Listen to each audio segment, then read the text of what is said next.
Une autre armada navigue vers l'Iran, dit Donald Trump, en référence à la première armada envoyée en juin dernier qui avait frappé des sites militaires iraniens. Magali, est-ce qu'il est en train de montrer que ce mouvement militaire majeur opéré dans le Golfe Persique n'est pas seulement une démonstration de force ? S'il fait référence aux frappes menées par les fameux bombardiers américains en juin dernier contre les installations nucléaires iraniennes, c'est bien pour montrer qu'il est extrêmement sérieux et que ces menaces doivent être prises comme telles et très au sérieux par le régime iranien qui, lui, vient de répondre déjà. Et le ministre des Affaires étrangères iranien vient de dire « Moi, je ne négocierai pas sous la menace ». Mais vraiment, le message, c'est maintenant à la table des négociations parce que demain, sous-entendu, demain, ce sera trop tard et on aura frappé le territoire iranien. Ce qui est très intéressant, c'est cette affaire de make a deal. Il insiste vraiment là-dessus. Qu'est-ce qui est proposé aux Iraniens ? C'est de renoncer au programme nucléaire, de renoncer à leur programme balistique, de faire évoluer le régime. Sinon, il y aura en effet un déferlement de violence américaine. Pour le moment, Araghchi, le ministre des Affaires étrangères iranien, dit qu'il n'est plus depuis plusieurs jours en contact avec Steve Witkoff, l'émissaire de Donald Trump. Mais ce que l'on sait, c'est qu'il y a beaucoup de coups de téléphone via les pays du Golfe pour essayer justement de convaincre la Maison-Blanche de ne pas aller jusqu'à des frappes en essayant de faire passer le message qu'une voie vers la négociation est possible. C'est ce que notamment disent les Saoudiens, les Turcs, les Qataris en ce moment à Washington. Général Chauvency. Moi, je trouve que ces déclarations de Donald Trump sont complètement à côté de la plaque, pour une raison très simple.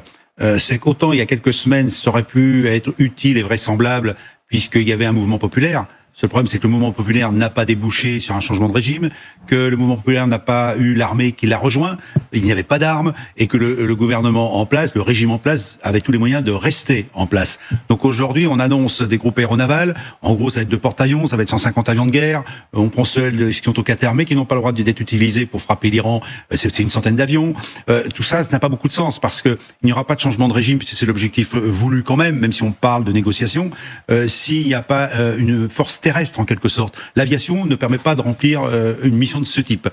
Donc ça veut dire aussi qu'il y a beaucoup d'esbrouf, à mon avis, beaucoup d'irréalisme, et j'ai du mal à comprendre qu'un président des États-Unis qui a quand même des conseillers autour de lui puisse s'avancer là-dedans, dans cette direction, parce qu'il n'a pas les moyens d'obtenir satisfaction. Un gouvernement comme celui des ayatollahs est un gouvernement fanatique. Il n'aura pas à le changer. Et puis s'il y avait négociation, ça veut dire qu'ils perdent le pouvoir. Ça veut dire que les passes d'Aran sont mis à la porte. Ça veut dire qu'il y a des jugements aussi, des gens qui ont été corrompus. Donc voilà, moi j'avoue que je suis un peu stupéfait par ces déclarations successives de recours à la force qui, à mon avis, n'aboutiront à rien du tout. Donc finalement, ils n'auront peut-être même pas lieu. Qu'en pense le professeur Colson, on rappelle un co-directeur de l'Institut géopolitique et business de l'ESSEC? 2 remarques. C'est intéressant cette juxtaposition, d'une part, d'une armada, et vous avez très bien rappelé la puissance de feu qui se prépare, et d'autre part, la rhétorique de la négociation.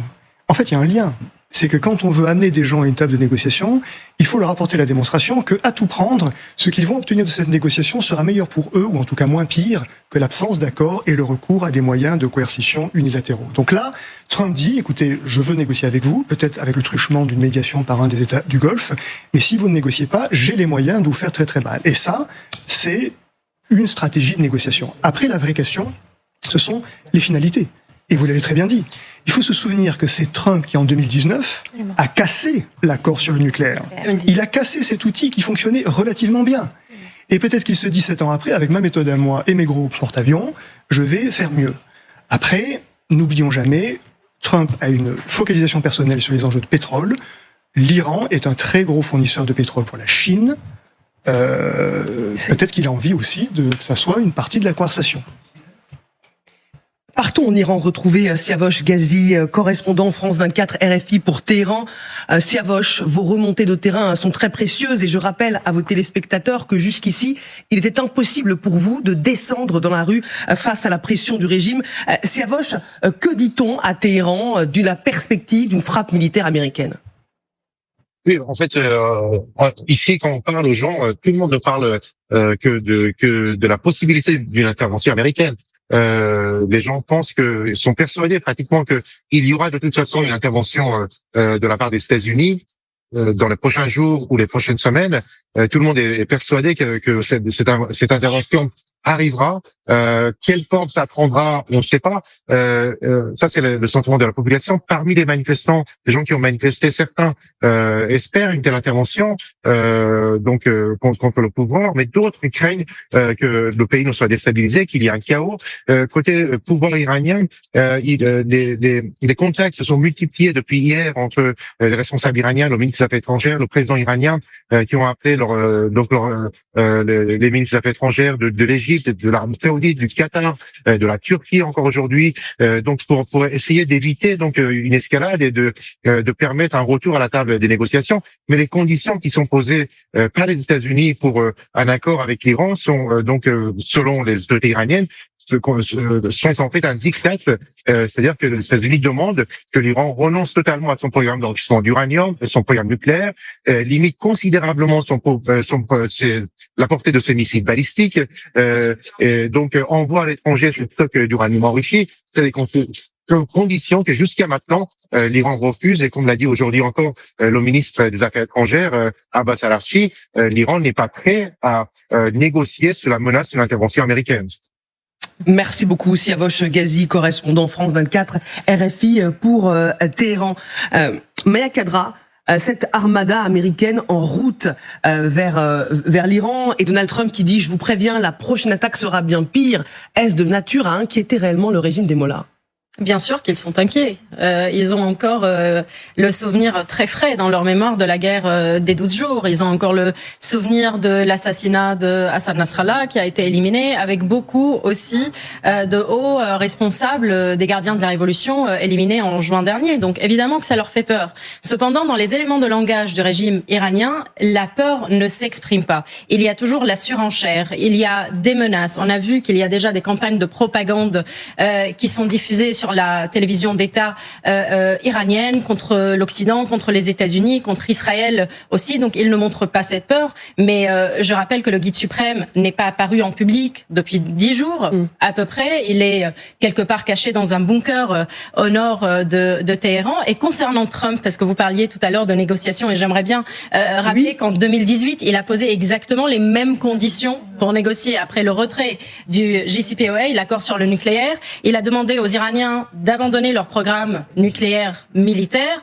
d'abandonner leur programme de missiles balistiques, d'abandonner leurs activités déstabilisatrices dans la région du Moyen-Orient en arrêtant tout financement des proxys. Il l'a redemandé à Oman en juin dernier, juste avant la guerre des 12 jours. Aujourd'hui, il demande la même chose, mais avec une condition de plus, c'est changer l'organisation de la République islamique. Donc, en gros, ce qu'il leur demande, c'est d'abandonner la Vilayat al-Faqih, à savoir le guide suprême qui décide de tout, et de passer peut-être à un autre régime. Et ça, c'est inacceptable pour les mollahs. C'est pour cela qu'ils n'ont pas le choix que d'aller vers l'affrontement.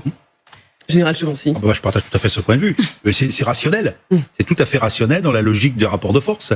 Le gouvernement iranien, les mollahs n'ont pas intérêt à céder, et ils peuvent habiller en disant oui, nous ne céderons pas à la menace. Mais bon, ils peuvent pas faire autrement. D'autre côté, américain, je regrette, c'est pas des bombardements, même ciblés, qui vont changer les choses.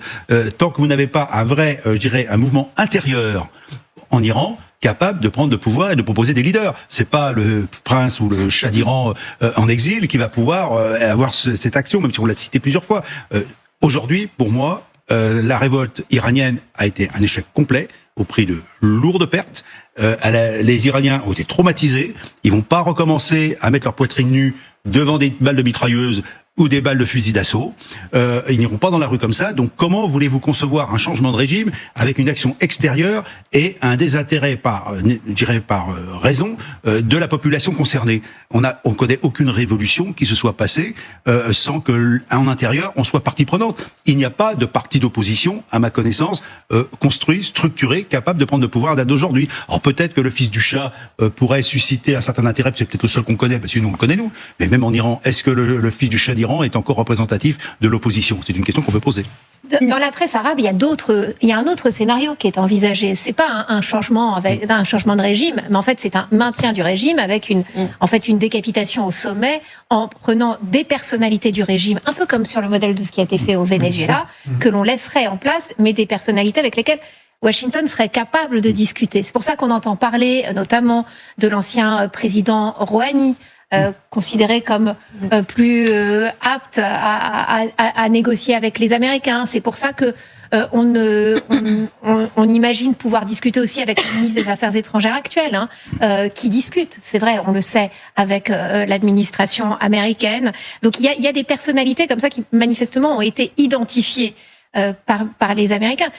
L'idée de la frappe, c'est une frappe pour déstabiliser le régime et pousser une nouvelle génération de dirigeants. Si on essaye de comprendre en fait la mentalité américaine aujourd'hui. Enfin, les passedards sont là et ils ne laisseront pas le pouvoir.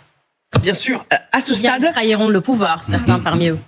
À ce stade, c'est destruction majeure ou deal. Voilà les conditions posées par Donald Trump. Sylvia, bonjour, vous nous avez rejoint.